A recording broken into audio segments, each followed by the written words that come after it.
No, no, but I don't need to film you there. Yeah. So upstairs people ਛੱਡਿਆ ਜਾ ਨਸ਼ਾ ਤੈਨੂੰ ਜਾ ਨਸ਼ਾ ਤੈਨੂੰ ਛੱਡਿਆ What is this?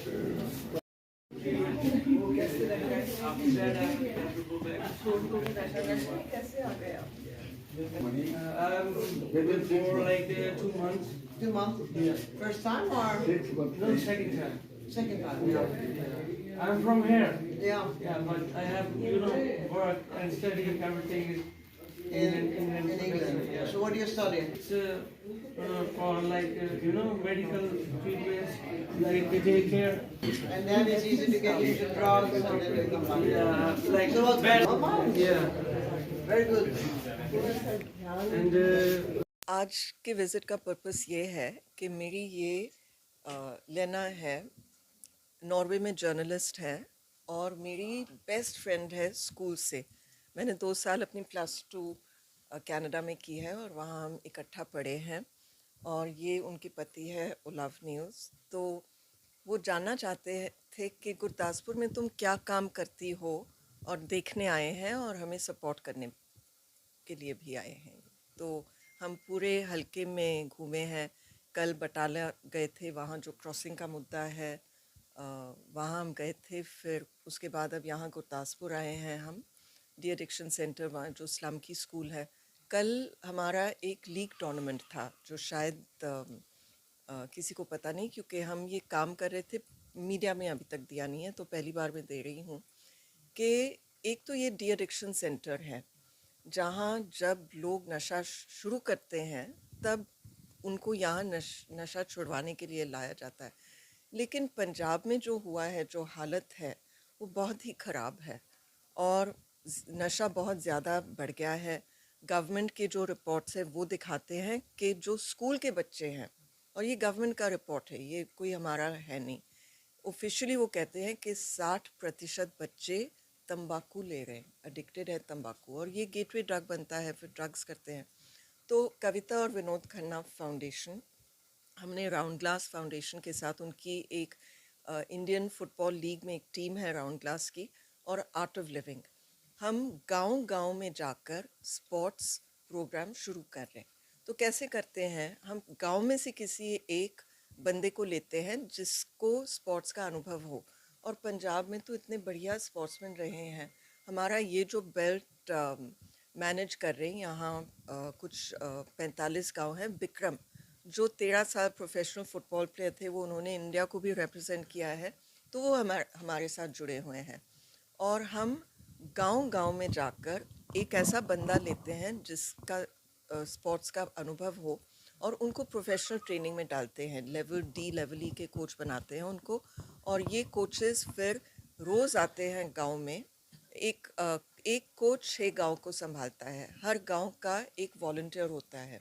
तो वॉलंटियर और कोच इकट्ठा मिलकर रोज़ बच्चों को ये स्पोर्ट्स का ट्रेनिंग दे रहे हैं। अभी हमने फ़ुटबॉल से शुरुआत किया है, इसके बाद वॉलीबॉल और कबड्डी भी होगी। तो मेरा ये विज़न है कि हर गांव में रोज़ हमारे बच्चे खेल कूद में लग जाए, उनका प्रॉपर ट्रेनिंग हो, इससे उनका फ्यूचर भी बन सकता है। और अगर वो स्पोर्ट्स का प्रोफेशन ना ले तो फिर भी स्पोर्ट्स में तो इतना ज़्यादा बेनिफिट्स है। जैसे कि एक तो आपकी बॉडी फिट होती है, अगर आप स्पोर्ट्स में आपका मन लग जाए तो कभी आप नशे के बारे में सोचोगे नहीं। और वैसे तो क्या होता है, हर गांव में एक ग्राउंड होता है, वहाँ बच्चे जाते हैं, हाथ में मोबाइल, फिर भयानक वीडियोस देखते हैं, आई लव यू सब चलता है यहाँ और फिर वो ड्रग बेचने वाले वहीं आकर बच्चों को ड्रग्स पहले फ्री में देते हैं। पता है आपको कैसे उनको मतलब जाल में फंसा देते हैं अपने। तो यहाँ स्पोर्ट्स जब होगा, इनकी बॉडी भी फिट हो जाएगी, उनका कंसंट्रेशन भी बढ़ता है, उनको टीप वर्क के बारे में भी पता चलता है, और पॉजिटिव एटीट्यूड होता है, करेज आता है। तो बहुत सारे बेनिफिट्स है स्पोर्ट्स में। हम ये उद्देश्य से कर रहे हैं कि वो सारे बेनिफिट्स उनको मिले, लेकिन सबसे ज़्यादा अहमियत ये रखता है मेरे लिए कि ये हमारे बच्चे बिल्कुल ड्रग्स में ना जाए। तो इसके साथ एक तो हम ये डी एडिक्शन का काम कर रहे हैं, यहाँ डी एडिक्शन सेंटर्स को भी सपोर्ट कर रहे हैं। तो कविता और विनोद खन्ना फाउंडेशन हमारा आर्ट ऑफ लिविंग के साथ हम यहाँ प्रोग्राम्स चला रहे हैं, और ये प्रोग्राम की खासियत ये है कि और प्रोग्राम्स जो है WHO के स्टेटिस्टिक्स बताते हैं कि कंप्लीट रिमिशन लगभग 5% होता है। मतलब आपने डी एडिक्शन का कोर्स किया है और उसके बाद दोबारा आप रिलैप्स होते हो और दोबारा ड्रग्स लेने लगते हो। तो ये आर्ट ऑफ लिविंग का जो है वो 40 से 70% कंप्लीट रिमिशन होता है। तो हमारे फाउंडेशन की तरफ से, कविता एंड विनोद खन्ना फाउंडेशन की तरफ से हम ये स्पॉन्सर कर रहे हैं। हमने यहाँ रेड क्रॉस में किया है, और मुझे अब लगता है कि 20 तारीख के बाद दोबारा यहाँ कोर्स होगा।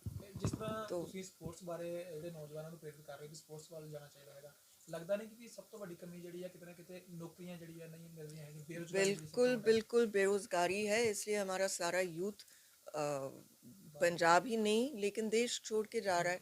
हमने देखा है बिहार से माइग्रेंट लेबर आता है, लेकिन पंजाबी जो है वो तो देश छोड़ के जा रहे हैं।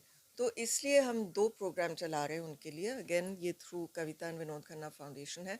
एक तो स्किल डेवलपमेंट का, तो स्किल डेवलपमेंट हम उनको करा रहे हैं, और दूसरा एक प्रोग्राम है यूथ लीडरशिप ट्रेनिंग प्रोग्राम। इसमें हम गांव-गांव जाते हैं और उनको ट्रेनिंग देते हैं कि जो भी आपके मसले हैं गांव में, वो गांव के लेवल पे ही आप सुलझा सकते हो। आपको किसी ने बताया नहीं कि आप खुद इसको कैसे सुलझा सकते हो।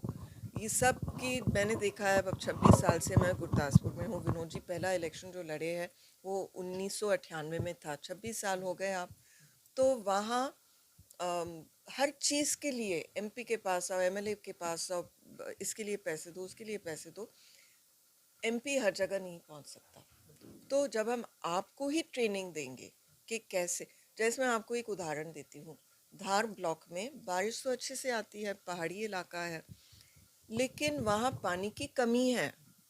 तो वो कहते हैं कि कुछ करो, पाइप चढ़ाओ, ये करो, वो करो, वाटर सप्लाई का सिस्टम बनाओ।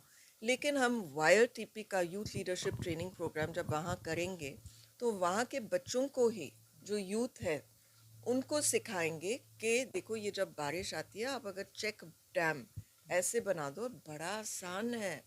गांव के लिए कुछ दिनों का काम है कि वहाँ चेक डैम बनाओ, वहाँ वो पानी की रुकता है, फिर एकदम से धो धो करके पहाड़ियों से नीचे नहीं जाता है, वो वहाँ रुकता है। जब वो रुकता है तो वो ज़मीन में जाता है, और पानी तो हम जानते, कुएं से पानी तो ज़मीन से ही लेते हैं, बिल्कुल साफ़ पानी होता है, वो फ्रेश पानी होता है। तो इस तरह से कई मुद्दे हैं, ऐसा नहीं कि सिर्फ ये ट्रेनिंग देते। जो भी आप में आपके गांव में ज़रूरत हो, उसकी हम आपको ट्रेनिंग देते हैं।